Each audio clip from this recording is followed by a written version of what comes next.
নমস্কার বন্ধুরা, আমি অরিন্দম চলে আসলাম আজকে এই মুহূর্তে বিরাট বড় একটা আপডেট নিয়ে। প্রাইমারি টেট 2017 এবং প্রাইমারি টেট 2022-এর প্রশ্ন ভুল মামলার কিন্তু বিরাট আপডেট কিন্তু উঠে আসলো।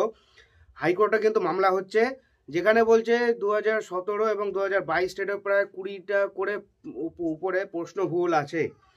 সো এটা নিয়ে আজকে বিচারপতি বিশ্বজিৎ বসু কি বললো আজকে A to Z জেনে নেবো। সো বিস্তারিত ভিডিওটা করুন।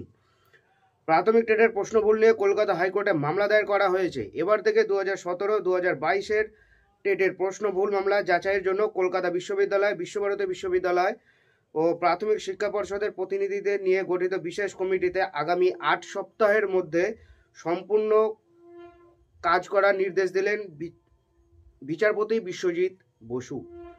সোমবার বিচারপতি বিশ্বজিৎ বসুর এজলাসে প্রাথমিক শিক্ষা পর্ষদের আইনজীবী জানান, কমিটির কাজের খরচ যৌথভাবে বহন করবে পর্ষদ এবং রাজ্য। মামলাকারীদের অভিযোগ, পর্ষদের ভুলের জন্য চাকরি প্রার্থীদের খেসারত দিতে হচ্ছে। প্রসঙ্গত উল্লেখ্য, প্রাইমারি টেট 2017 ও 22-এর প্রশ্নপত্রে ভুল প্রশ্নের সাপেক্ষে মামলা দায়ের করা হয় হাইকোর্টে। চাকরি প্রার্থীদের মামলা লড়ছেন আইনজীবী ফিরদৌসী শামীম।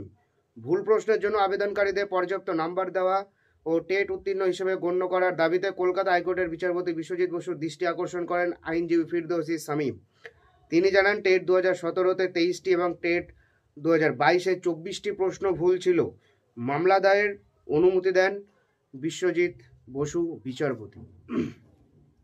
আচ্ছা, আপনার মনে কি হয়, ভুলটা কি সত্যি কি ছিল না প্রসেসিংয়ে দেরি করানো হচ্ছে? আমার কিন্তু মনে হচ্ছে না যে কোনো রকমের ভুল ছিল। তার কারণ আমি কিছু টপিক আপনাদের হাতে তুলে দিই।